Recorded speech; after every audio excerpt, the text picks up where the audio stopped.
वृश्चिक राशि स्कॉर्पियो के लिए ये सप्ताह कैसा बीतेगा, क्योंकि ये जो वृश्चिक राशि है ये बहुत ही अच्छी राशि होती है, महान राशि होती है, सबके दुख दूर करती है, परंतु अपने दुखों को अपने भीतर ही रखती है, किसी को बता नहीं पाती है, अपने अंदर रहस्य रखती है और दुखों को भी उसी में दफन करके रखती है।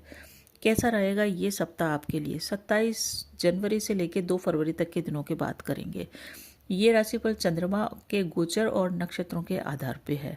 तो शुरू करते हैं राशिफल। स्वागत है आपका ज्योतिष वास्तु और उपाय के चैनल पे। वीडियो अच्छा लगे और अगर आप इसको देखना चाहते हैं तो कमेंट करके ज़रूर बताएं और ओम नमः शिवाय अवश्य लिखिए। 27 तारीख 28 तारीख की दोपहर 3 बजे तक का समय चंद्रमा आपके दूसरे घर में चल रहा है। दूसरा घर जो होता है हमारे कुटुंब का है, वाणी का है, खान पान का है और हमारे धन का है। यहाँ पे चंद्रमा की स्थिति है और चंद्रमा आपके कुंडली को अगर देखें तो आपके भाग्य भाव के मालिक बनते हैं। आपकी किस्मत के मालिक धन के भाव में है। बहुत ही अच्छा योग है ये। किस्मत का मालिक धन के साथ है तो धन आपके पास आएगा। आपके धन की कमी जो थी वो दूर होएगी। भाग्येश का साथ मिलेगा। इस कारण से भाग्य भरोसे कुछ काम हो सकते हैं। आप कुछ कार्य कर रहे थे और आप चाह रहे थे अभी तक रिजल्ट नहीं आ रहा है, तो 27 और 28 दोनों दिन भरपूर प्रयास कीजिए, आपको लाभ मिल जाएगा। क्योंकि दोपहर में 3 बजे के बाद स्थितियां थोड़ी सी अलग हो जाएगी। जो अच्छा तो रहेगा चंद्रमा 3 बजे के बाद, परंतु धन की दृष्टि से 27 तारीख और 28 तारीख के 3 बजे तक का समय बहुत है। पैसा आपके पास आएगा, धन में वृद्धि होगी, सेविंग है तो सेविंग में वृद्धि होगी। आपको इन्वेस्टमेंट से भी लाभ होएगा।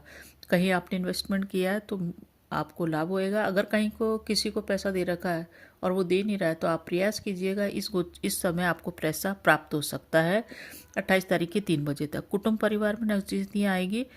खान पान का भी सुख रहेगा, आपको भोजन अच्छा मिलेगा, परंतु प्रॉब्लम यह है कि वाणी पे संयम नहीं रहेगा। दूसरे भाव में चंद्रमा है, आप बहुत अधिक भावात्मक रहेंगे। इसके कारण से ये भी संभावना है कि आप संतुलन वाणी का खो दें। चंद्रमा की सीधी दृष्टि भाग्य मंगल के ऊपर पड़ रही है अष्टम घर के अंदर। इस कारण से प्रेतक संपत्ति से संबंधित जो विवाद चल रहे थे, जो रुकावटें चल रही थी, काम नहीं बन रहे थे, तो वो काम आपके बन सकते हैं। उसमें कुछ हलचल होगी प्रेतक संपत्ति से संबंधित मामले में। कुछ हद तक आप उन मामलों को संभाल लेंगे और जो विवाद था उसको सॉल्व कर पाएंगे। हालांकि ये भी है कि आप सॉल्व तो कर पाएंगे, परंतु सप्ताह के अंतिम भाग में यही प्रॉब्लम वापस उठेगी। कानूनी मामलों में आपको विजय मिलेगी। कोई कानूनी मामला अटका पड़ा है तो उसको आप सॉल्व कीजिएगा, अच्छा समय है। 27 और 28 तारीख को एक चीज़ का ध्यान रखें, क्रोध करने से बचें। वाणी के द्वारा आप किसी को कुछ ऐसी बात बोल सकते हैं जो अप्रिय हो और उससे आपके संबंध खराब हुए। स्टूडेंट्स के लिए समय अच्छा है, बस उनको भटकाव से बचना है, कंसंट्रेट करना है, आत्ममंथन करना है कि कहाँ कितना पढ़ना है। बिजनेस वालों के लिए अच्छा है, कोई दिक्कत नहीं है। बिजनेस वालों के लिए गुरु से ये जो योग बन रहा है, गुरु से इस छठे घर में बैठा हुआ है, इसलिए जितना अधिक आप बोलेंगे उतनी अधिक प्रॉब्लम होगी और जितना कम बोलेंगे उतना ही आपको लाभ होएगा। लव लाइफ के लिए अनुकूल समय है दोपहर 3 बजे तक 28 तारीख को। उसके बाद आपको चुपचाप से कार्य करना चाहिए। तो 27 तारीख से लेकर 28 तारीख के 3 बजे तक सही ठीक है। उसके बाद आप चुप रहें, पार्टनर को समझें और फिर आगे बढ़ें।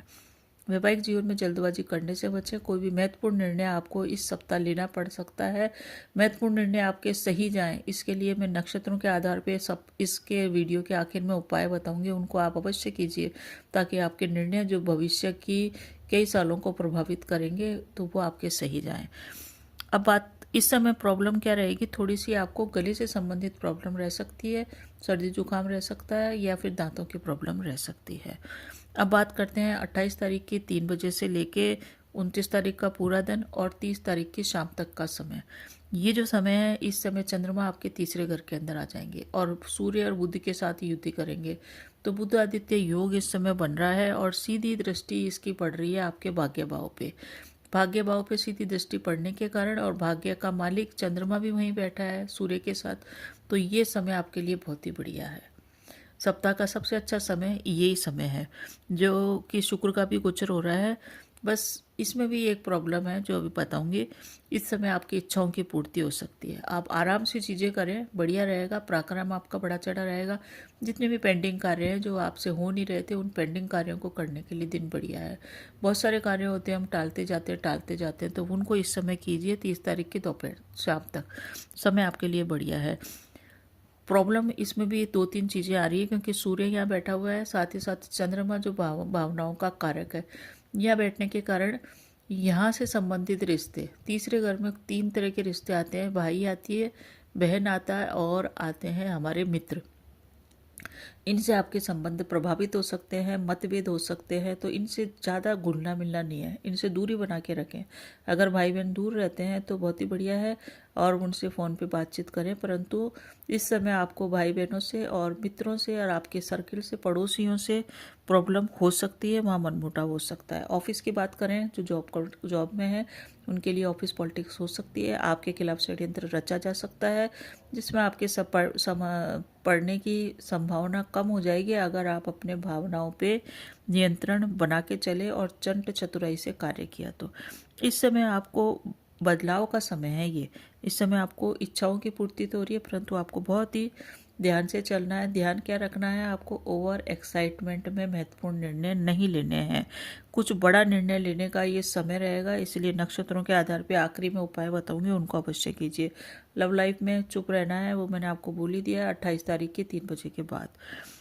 गले से संबंधित, थायराइड से संबंधित प्रॉब्लम है तो प्रॉपर दवाइयों का ट्रीटमेंट आप लेते रहें। अब बात करते हैं चंद्रमा जो 4th हाउस में आ रहा है।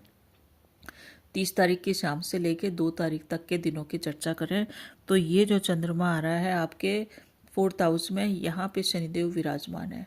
जब भी शनि चंद्र का योग हो जाता है तो विष योग का निर्माण हो जाता है। विष योग का मतलब हमारी भावनाएं आहत होती है।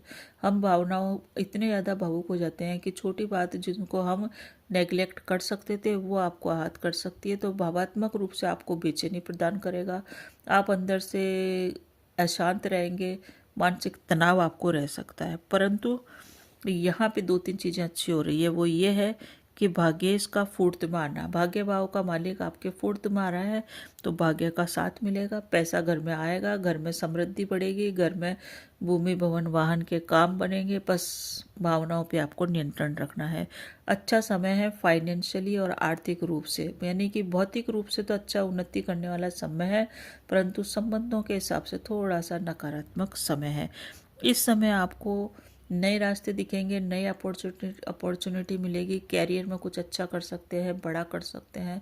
तो आर्थिक संपन्नता लाने के लिए सप्ताह का आखिरी समय भी बढ़िया है। तो वृश्चिक राशि वालों के लिए 75% ये सप्ताह बढ़िया रहेगा, 25% आपको संभालना है। वो संभालना कहाँ पे है कि सामने वाले को समझना है, सामने वाले की मन की बात को जानना है, दूसरा अपने मन के ऊपर कंट्रोल करना है।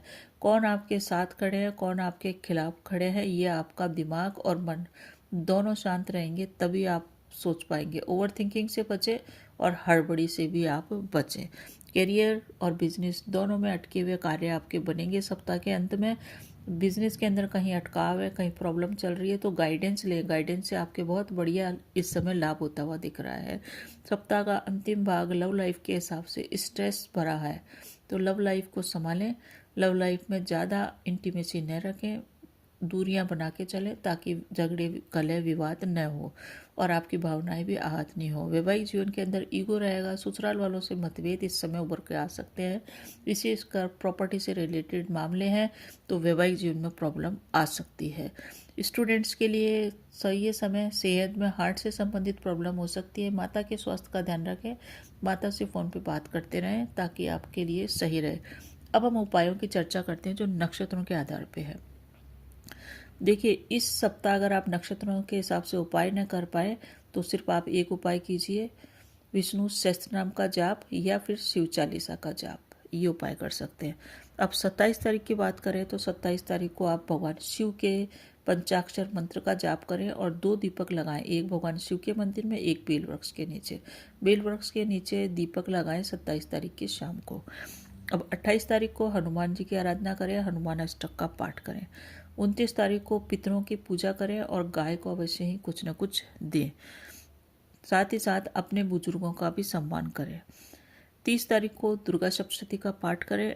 31 तारीख को दुर्गा चालीसा और दुर्गा सप्तशती का पाठ करें या फिर आप अर्गला सूत्र का पाठ करें, आपके लिए बहुत ही शानदार परिणाम प्राप्त होंगे।